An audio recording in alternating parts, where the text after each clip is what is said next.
historia incluso.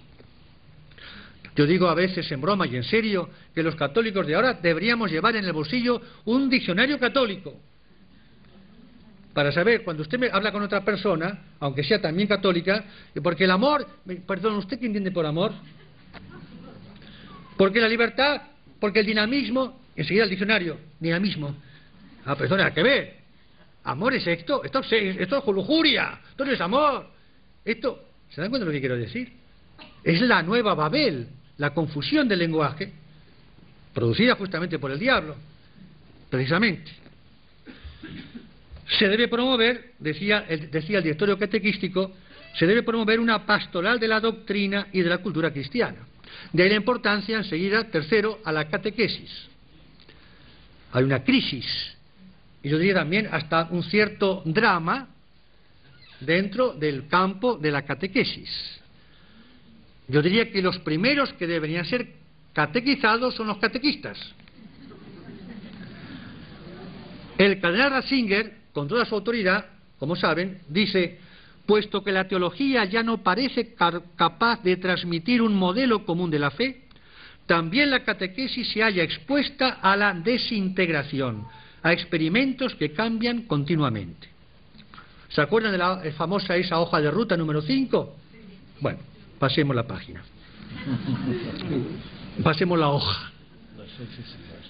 El primer error grave, decía el cardenal Ratzinger, fue suprimir el catecismo. Lo concreto, las preguntas, la respuesta, es la manera de entenderse. De donde, decía él, la disgregación del sensus fidei, del sentido de la fe, en las nuevas generaciones, a menudo incapaces de una visión de conjunto de la religión.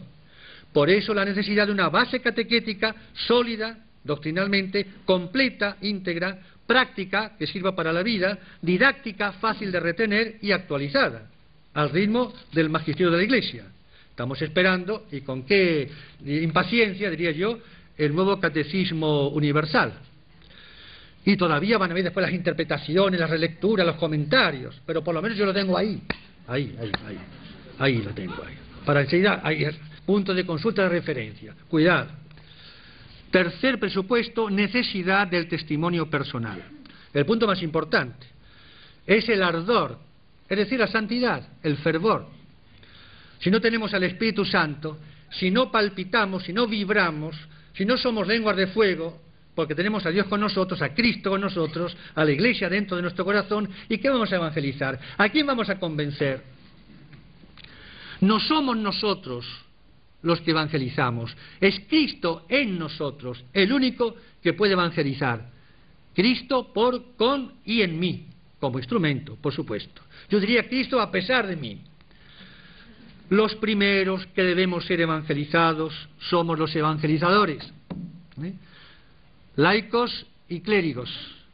La Iglesia, dice el Papa, es evangelizadora y evangelizada. Sin santidad no hay evangelización eficaz, no hay conversión, porque nadie da lo que no tiene.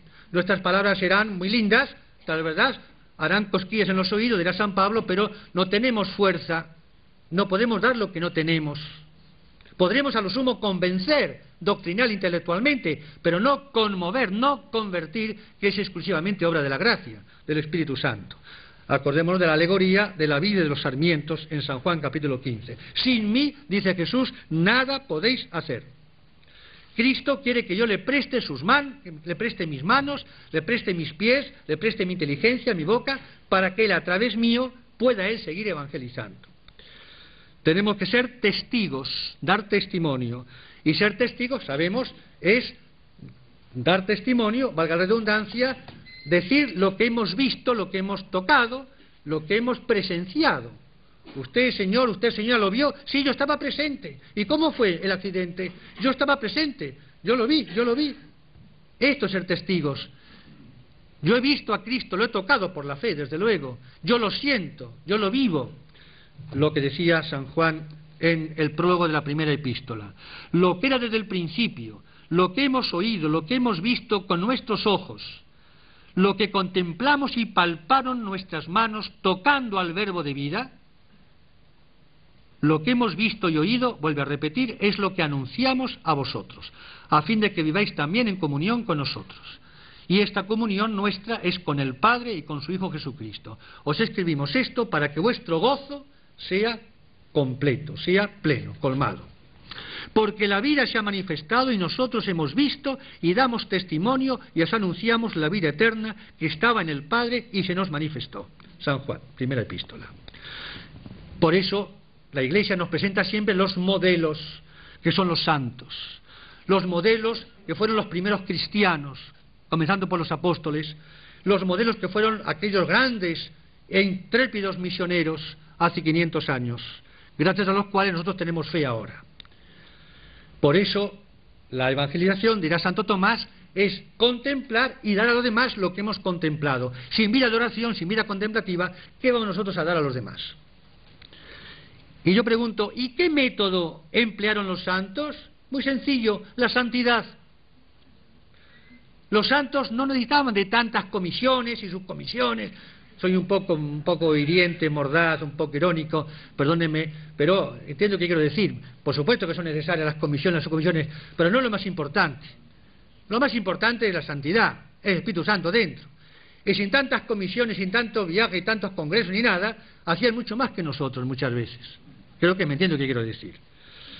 El hombre contemporáneo, dice el Papa en la Redentoris Missio, cree más a los testigos que a los maestros, cree más en la experiencia que en la doctrina, cree más en la vida y los hechos que en las teorías. Y un célebre y un santo, cardenal español Ángel Suquía, dice, lo sorprendente no es que el mundo sea mundo, lo sorprendente es que si Jesucristo es quien la Iglesia cree que es, nosotros los cristianos demos un testimonio tan vergonzante de Él, un testimonio vergonzante de Él y de la redención. Es ahí principalmente donde hemos de buscar el origen de nuestros males, en la debilidad religiosa de nuestra fe y en su falta de convicción y de ardor. La nueva evangelización ha de empezar por nosotros mismos. El testimonio de nuestra palabra, el testimonio sobre todo de nuestra vida, de nuestra conducta en la vida ordinaria y el testimonio de nuestra sangre, si Dios nos la pide, o el martirio incruento de vivir contracorriente, de estar en el mundo sin ser del mundo, que es un martirio. Y nosotros, y me pongo en primer lugar, humildemente, amados hermanos, los sacerdotes, como los pastores y las religiosas, somos evidentemente los primeros responsables en la nueva evangelización, evidentemente. El cardenal Ratzinger decía textualmente, la imagen del sacerdocio católico después del concilio ha caído en una profunda crisis, porque a veces presentamos, dice él, un Cristo inventado por nosotros. Cristo es hombre Dios, verbo encarnado, hay un equilibrio, que es la unidad hipostática, unión de las dos naturalezas humana y divina en unidad de persona divina, y si rompemos el equilibrio, desaparece Cristo. Si Cristo es Dios, pero no hombre, no es Cristo. Si Cristo es hombre, pero no Dios, no es Cristo. El sacerdote, como el cristiano, el laico, lo mismo. Tenemos que ser sobrenaturales, divinos, llenos de Dios, y por eso mismo, humanos y más humanos. Cuanto más divinos, más humanos, y cuanto más humanos, más divinos. Por eso hay dos tipos incompletos de sacerdote. Uno, diría, en un falso o pseudo sobrenaturalismo, como descarnado de la realidad, no es suficiente, por más piadoso que sea, y por el contrario, peor todavía, el sacerdote o la religiosa desacralizado, o el laico, es decir, donde no ha habido ni siquiera encarnación. Como me decía una persona una vez, con pena, usted sabe, padre, a veces nosotros los laicos, qué decepción nos llevamos a veces con ustedes los sacerdotes. Digo, ¿por qué, señora? Dice, porque creyendo y queriendo y buscando ver en ustedes a Dios, lo que encontramos es el hombre. ¿Entiende lo que quiere decir? Y agaché la cabeza, y me quedé mudo, no dije nada. Por eso los laicos deben rezar y deben ayudar y deben exigir y corregir y comprender también al sacerdote, para que todos juntos hagamos esta nueva evangelización.